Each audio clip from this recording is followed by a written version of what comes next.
बकरी और गाय की दोस्ती। एक दफा का जिक्र है कि एक फार्म था जो एक गांव के किनारे वाक़ था, जहां दो जानवर रहते थे।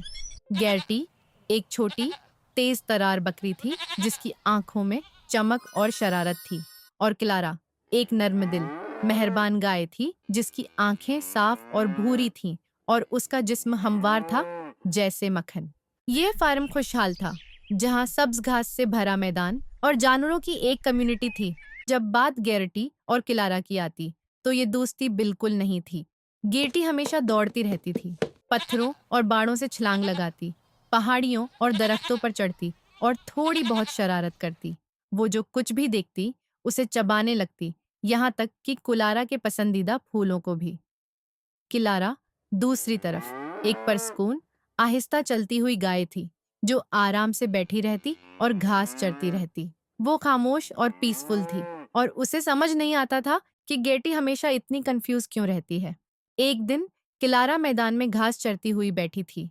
वो नरम धूप और हल्की हवा में आराम कर रही थी जब अचानक झाड़ियों में कुछ हलचल हुई। उससे पहले कि वो नजर उठाती, गैरटी बाहर निकली और खुशी से उछलते हुए उसके गर्द चक्कर लगाती हुई बोली। गेटी ने खुशी से कहा और उछल कर बोली, सुबह बखैर क्लारा। तुम्हें यकीन नहीं आएगा कि मैंने किया पाया। पहाड़ी के पीछे एक पूरा मैदान दंदिलों का है।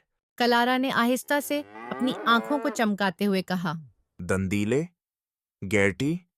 मुझे नहीं पता। मुझे तो अपनी घास ही पसंद है। थैंक्स। गेटी चमक कर बोली। ओ, तुम्हें जरूर आना चाहिए। सिर्फ एक नवाला ही तो लो। दंदीले बहुत मजेदार होते हैं। कलारा ने आहिस्ता से सिर हिलाया। मेरे लिए यहाँ की घास ही काफी है। मगर गेटी ने हिम्मत नहीं हारी। किलारा उसको पीछे खींचने की कोशिश करती। किलारा ने धीरे से कहा, तुम बहुत चस्ट हो, गैरटी। क्यों नहीं तुम भी कुछ देर के लिए आराम कर लो? गेटी ने चेहरा चढ़ाया। आराम? वो तो बहुत बोरिंग लगता है। हमेशा कुछ ना कुछ मजे का काम होना चाहिए, जैसे दरख्तों पर चढ़ना या कीचड़ में खेलना। तुम्हें भी ये आजमाना चाहिए।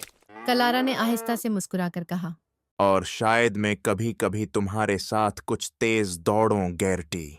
वो दोनों हंसते हुए अपनी अपनी जगह पर चली गईं। दिन गुजरते गए और वो दोनों एक दूसरे के साथ ज्यादा वक्त नहीं गुजार पाए। गैरटी हमेशा दौड़ती रहती जबकि कुलारा अपने खालों में बैठी रहती। फिर एक दिन तेज हुआ ने फारिम को अपनी गिरफ्त में ले लिया। आसमान पर सियाह बादल छा गए और जानवरों को यह महसूस हुआ कि तूफान आने वाला है। हवा तेज हो गई और बारिश में भारी बूंदें गिरने लगे। गेरटी, जो कि हमेशा तजस्सुस से भरपूर थी, खेतों में दौड़ने निकली ताकि हुआ का पीछा करे और कीचड़ में कूदे। लेकिन हुआ बहुत तेज थी और उसने जल्द ही महसूस किया कि वो कीचड़ में फंस चुकी है। जितनी कोशिश करती इतना ही उसके कदम कीचड़ में धंस जाते। मदद करो, मदद करो, गेटी ने खौफ के साथ आवाज लगाई। किलारा, जो बांध में खड़ी थी, गेटी की आवाज सुनकर फौरन बाहर निकली। बारिश में भीगते हुए वो गेटी की आवाज के पीछे दौड़ी। जब किलारा ने गेटी को देखा, वो कीचड़ में धंसकर फंस चुकी थी। उसका चेहरा मट्टी से सियाह हो चुका था और आंखों में खौफ था। किलारा ने हैरानी से कहा, ओ गेटी, तुम फंस गई हो? परेशान ना हो, मैं तुम्हें मदद दूंगी। गेटी ने लरुसते हुए पूछा। लेकिन कैसे? मैं बहुत ज्यादा फंस गई हूँ। कलारा ने नजर दौड़ाई और सोचा। वो गेटी की तरह तेज नहीं थी, लेकिन वो मजबूत थी। क्लारा ने फौरन अपनी पश्त को गेटी की तरफ धकीलते हुए कहा। आओ गिराती, मुझे तुम्हारी मदद की जरूरत है। दोनों ने मिलकर किलारा की ताकत और गेटी की कोशिशों से आहिस्ता आहिस्ता गेटी को कीचड़ से बाहर निकाल लिया। जब गेटी बाहर निकली, दोनों जानवर थके हुए और मिट्टी से लथपथ थे, मगर महफूज थे। गेटी ने क्लारा को थैंक्स कहा। तुमने मुझे बचाया क्लारा। मैं नहीं जानती कि मैं तुम्हारे बगैर क्या करती। क्लारा मुस्कुराकर बोली। मुझे खुशी है कि मैं यहाँ थी। कभी कभी सबसे ज्यादा शरारती बकरी को भी एक पुरसकून गाय की जरूरत होती है। गेटी ने सोचा और उसके दिल में क्लारा के लिए शुक्रिया का जज्बा बढ़ गया। वो हमेशा समझती थी कि क्लारा बहुत आहिस्ता और खामोश है, मगर उस लम्हे में उसे क्लारा की वो खुसूसियत नजर आई जो उसके लिए सबसे अहम थी। क्लारा ने उसकी मदद की जब वो परेशानी में थी।